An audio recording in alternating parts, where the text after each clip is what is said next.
Hello, everyone, and welcome to the latest edition of the NASJE Spotlight podcast. Today, we're going to spotlight a new center in Arkansas. It's a civic center that just opened a few weeks ago, actually. And so today we have here to visit with us Marty Sullivan from the Arkansas State Courts. And of course, your regular host, me, Amber Myers from Texas, and Aaron Burdick from Illinois. So, Marty, why don't you go ahead and introduce yourself to the audience and let us know a little bit more about you and how you ended up in judicial education? Yeah, sure. It's an honor to be here. I am the state court administrator in Arkansas. My entry into judicial education occurred 22 years ago. I was a graduate student, and one of my professors was on our state court of appeals, and we were having an interesting conversation. And long story short, he ended up telling me a little bit about the administrative office of the courts and said I should go there and ask for an internship. So he gave me a phone number, and I called that phone number the next day and ended up getting a meeting with the state court administrator, and just by happenstance was placed in the judicial ed department for the fall semester. And my last week as an intern, there was someone that was in an administrative position for judicial ed. She left the organization, and so there was a vacancy. And they said, you had been here all semester and were polite and nice, and this would be a good job for you to do through law school. We have a night law school program here in La Rock. And so I jumped at the chance to make $24,726. I thought I'd made it, and ended up working in judicial ed for 4 years while I was in law school. The education director retired. I was promoted as into the education director position, and then worked in as the education director for probably a decade, and then 8 years ago was promoted into the state court administrator position when our state court administrator retired. So NASJE has been a huge part of my life. Literally, when I was hired, I was brand new. I knew nothing about the court system, and I thought it was so cool because the very next week they were like, "Oh, we've got this national conference, and you're going to get to go." And so I ended up going to that first NASJE conference and met some really phenomenal people that have been good friends and mentors to me throughout my career. So. That's fantastic. No, it all starts with an internship, right? So for all those individuals who are looking to take on internships for new people, it does give a good gateway to help people get into the profession as well. Now, one thing we always like to ask our attendees is, do you prefer coffee or tea? And then what is your go-to order? Um, Coffee black. That's it. I'm not a tea drinker, and I don't like additives in my coffee. So just coffee black. Well, as Nothing you wrong can with that. Mhm. say, as you can tell, we like to keep it light to get to know you a Mhm. little bit. So, our second question, as we found lots of NASJA folks are big travelers, do you prefer the beach or the mountains? I'm very much a mountain person. I'm not a big fan of going to sandy beaches on hot days. I don't understand how people think that is fun. I do enjoy the beaches in November, December. Colder weather is the time to be at the beach, I think, but I would rather go to a mountain any day. Hey, So what about a favorite photo that you have in your phone from the last month? Have you traveled anywhere recently? And if you're wanting to share that information, we always like to include that within the podcast as well. Within the last month, yes, I've blessed or cursed to travel all the time, but I think my the funniest photo, or my favorite photo of the last month, was I have two little two little girls. I have a 7-year-old and a 5-year-old, and they had dentist appointments at 7:30 this morning. So they were both in these dentist chairs side by side, watching Frozen. They had Frozen projected on the ceiling, and so I took a picture of them. No cavities, I'm happy to report. So It's That's gonna be in always there fantastic to hear. yeah. Um, okay, on that same note, it's early in the week, so this might refer to last week, but is there something that you read or saw recently in the last week or so that you think everyone should take a look at? Yeah, there's a book that I finished over the weekend called Rewire. It's breaking the cycle, altering your thoughts, and creating lasting change. That was an interesting book. And how I got to that book was a book that was even more powerful to me. It's a book called Uptime. Uptime is a practical guide to personal productivity and well-being. It's by Laura Mae Martin. She is Google's productivity expert. Someone gave me that book in July, and I read it over one weekend, and it really hit me in ways that I could not have imagined. It's nothing really new in that book as far as concepts. I think it's more the time that you are open to taking on new ideas. And I was just at a point where I was kind of burnt out and stressed, and it was the summertime. And through that book, she encourages you to really get a daily productivity planner.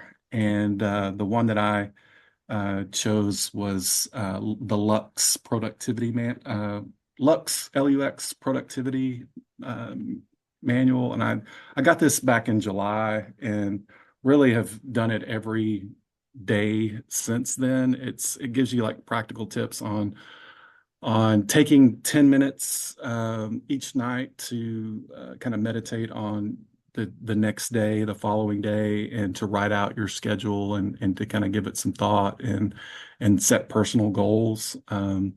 And it also gives you really good practical tips on managing your email, managing your phone, setting up folders, not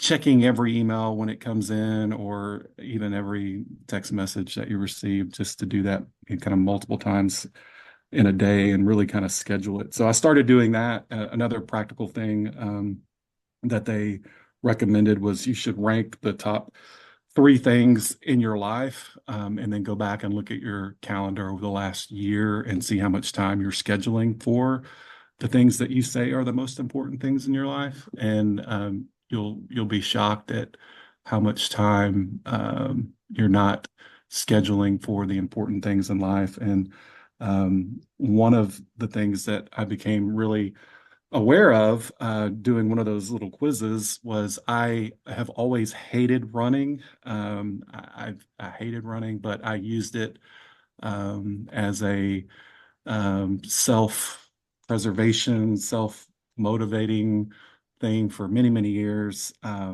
actually ran the New York Marathon back in 2014. I've run multiple marathons and half marathons all across the country. But I realized in taking one of these quizzes that I have not ran a race in 8 years. And it coincided almost to the month of when I was named state court administrator. So I saw that and immediately decided secretly I needed to get back in shape. So I started running again in July, and I've lost about 30 pounds and am running a half marathon next month. So kudos to Uptime. It's a good book. Check it out. Nice. And we'll definitely share the links for all three of those things with everyone listening. So check out the show notes on the NASJE page. I think, Aaron, you had the next question. Yeah, so now that we've gotten a chance to kind of get to know you a little bit, we really wanted to kind of talk about the new Civic Center, and kind of give you an opportunity to talk about what that's looked like and when it came about. So I'll let you take away. Yeah, I've been given more opportunities than I probably deserve in life, and a lot of those revolves around the state court system and friends in NASJE. Honestly, I just had building envy. I've gone to Ohio, and their state Supreme Court building is phenomenal, and they have a beautiful civics education center. Lansing in Michigan has a beautiful Supreme Court with a civics education center. Colorado as well. And as a eighth generation Arkansan, I just wanted, I think we deserve the best too. And so we had some initial conversations before I was state court administrator about the possibility of doing this. But we knew that the timing wasn't right then. There was a retiring Chief Justice, a retiring state court administrator. And so when I was promoted 8 years ago, I remember really kind of the first week talking to the full court. And I said, I have this idea. I would like to build a civics education center. Would you all support the idea? And overwhelmingly, 7-0, they said, absolutely. The first question was, how are you going to pay for it? And I told them, I said, don't worry about it. That's my job, and I'll figure it out. And I was able to figure it out, and it opened on September 13th of this year. So it was a long process, and I'm extremely proud of it. And I think it will be a benefit for all Arkansans and nationally as well, as a meeting space and a gathering spot for decades to come. What are some of the first ways you think y'all are going to start using the Civic Center? What kind of groups are you going to host? That sort of thing. Well, we actually had our first national conference already. It was Code for Justice is there's a consortium of state court IT professionals that are working together, and we hosted about 22 states here a couple weeks ago. We're actually building our own case management system in-house. So we're really doing a lot of innovative things. We're one of the first states to migrate completely to the cloud. So we're doing cloud-based development, and the building that we built is actually two buildings. We did two building expansions, and the south building is actually our IT wing, which is really cool. And it was awesome to have all the IT folks from around the country here because it really looks like a software development office. It's like a Google or an Apple. It's pretty cool to kind of showcase that. So, but the Civic Center includes a model courtroom for kids. And, I think the judiciaries, especially the state judiciaries around the country, do so many wonderful things. But one thing that we need to do better and can do better with is telling our stories. And so we have a wonderfully rich history, a diverse history of our bench and the bar in the state of Arkansas. And so the model courtroom for kids highlights a lot of judges and attorneys throughout our state's history. It tells their story. One of the courtroom is named after Scipio Jones, who was one of the first prominent African American lawyers in the state. He did some really remarkable things. So we named the courtroom after him. But the way the courtroom is set up is like a courtroom, but we have plain language models for every station. Like the hard part was building it, right? And so the next year, I'm really excited because we're going to develop a curriculum where we have a jury box. We want to show a jury orientation video so kids can come in and sit down and see what juries see. We have a court security station so we can show a court security video. We also have a court reporter station. So the idea is to build a little iPad there where individuals can see what a court reporter is doing in real time. And then we talk about what a plaintiff is and what the defense does and what the bar is. So the courtroom itself is very interactive, but then the space that we have is a huge, really civics education center. We have exhibits on each branch of government, and we related everything back to our state constitution. So it's, how bills become laws, but what authority does our Constitution give to our state legislature? And does the same for the governor, the Supreme Court, our Court of Appeals, the Attorney General's office. And then we have exhibits on the importance of civility in government.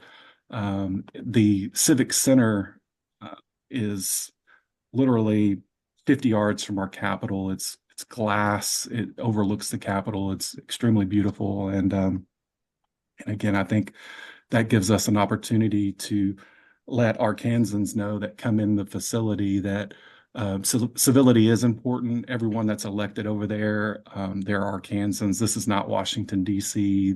These are individuals that are doing what they think is best for our state collectively. And sometimes we disagree, but that's how the system is designed. So again, the key for us is a lot of hands-on exhibits for kids that give them opportunities to learn about the state. But also we've got a kids bench where they could put on a kid's robe and a gavel and take a photo. So it's well thought out. And again, I'm extremely proud of it.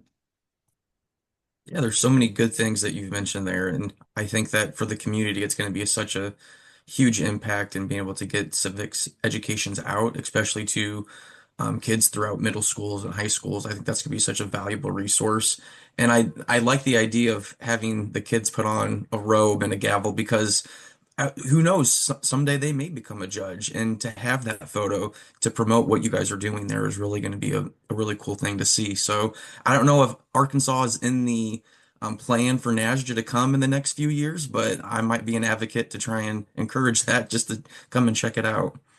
You're always welcome. We have a huge meeting space. That was another thing that was critically important for me is there's just wasn't a lot of meeting space in our justice building. So we have, I think, close to 10,000 square feet of meeting space. We've got a basement conference center that's beautiful. And then the second floor is all glass and it overlooks the Capitol again. So we've got four pretty large meeting rooms. Again, would love to host NASJE again, and hopefully at least a regional meeting or something. Hopefully y'all can get here soon. Yeah, definitely excited about that. I know those of us on the board, sounds like a great place we could go, at least for one of those meetings. So definitely something we're thinking about. And then, of course, you mentioned that you're not just doing this curriculum in person there at the Civic Center, but y'all are also working on rolling out an online curriculum. And so tell us a little bit more about that.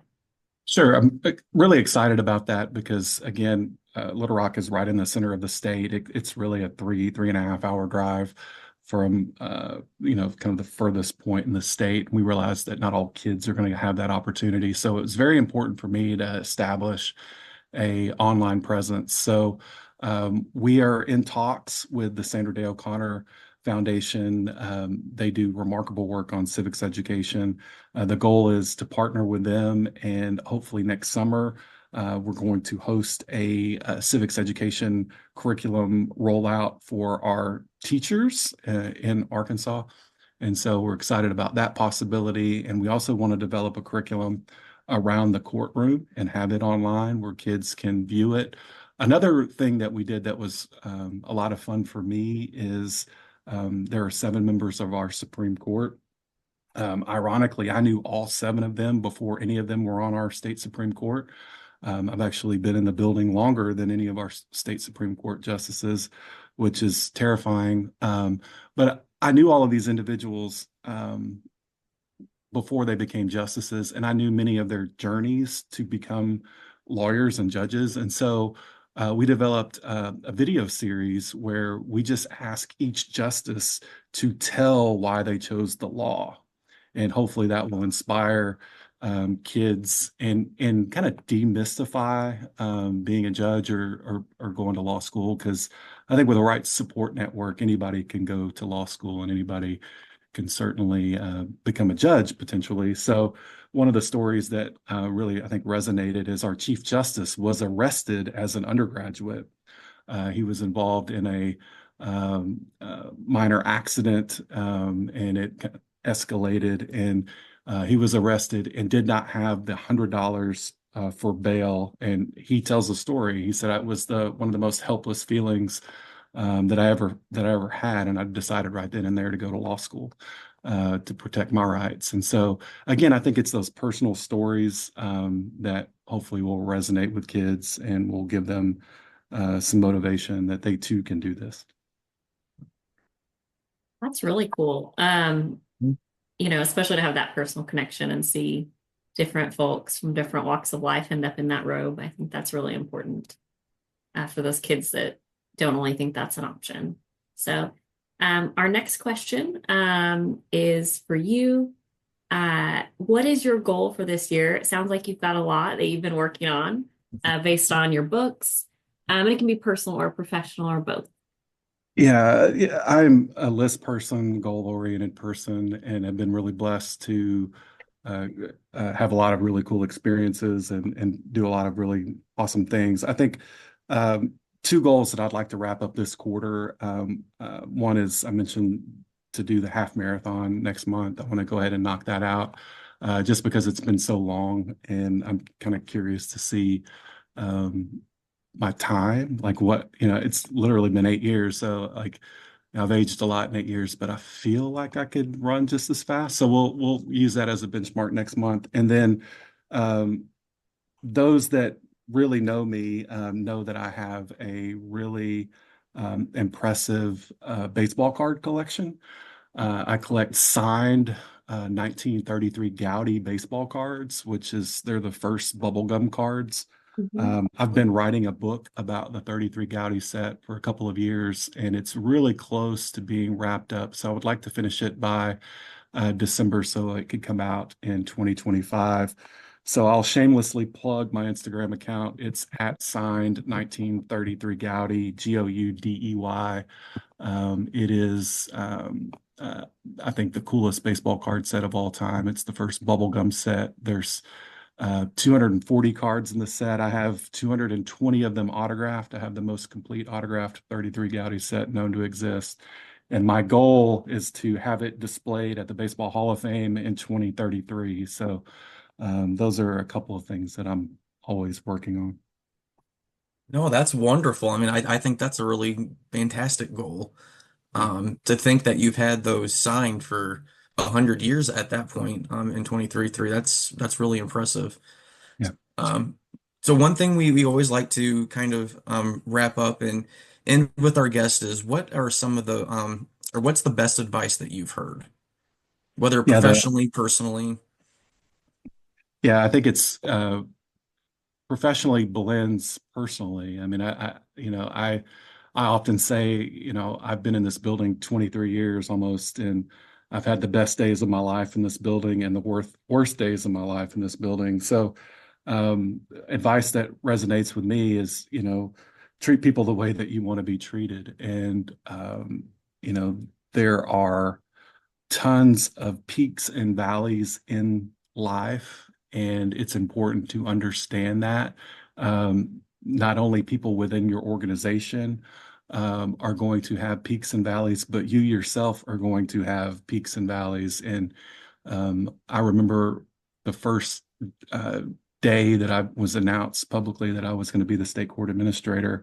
We had a staff meeting, and it was really unique for me because I was middle management. I had supervisors. I mean, I was kind of the kid that had been around the building for a number of years, but I was mid management essentially. And I went in, and people had preconceived notions of me, and there were people that thought they were going to get the opportunity. And I just kind of hit reset. I said, look, I want to be the state court administrator that I would want to work for. And I was a new father at the time. My first daughter was, I think, 2 months old. And so I think that gives you a whole new perspective on life, and perspective is really important. So I think just because someone works within an organization, it's not just a job. I mean, um, we have a duty and a responsibility to care for one another and grow with one another. And so I think we've tried to do that here and make our organization a learning organization. And I think so much of that is accredited to my relationship with NASJE and me kind of coming of age and growing up in judicial education. So treat people the way that you want to be treated. Well, definitely good advice. And we really appreciate you joining us today, Marty. We're all excited to come out, and honestly, just excited to rewatch this video you sent me about the Civic Center so I can look at it again with fresh eyes, knowing more about it. So if you're listening, make sure to look for that in the show notes as well. Anything else you want to share with our listeners? You all don't get thanked enough, and I know that. Thank you for what you do. It's vitally important in our society today.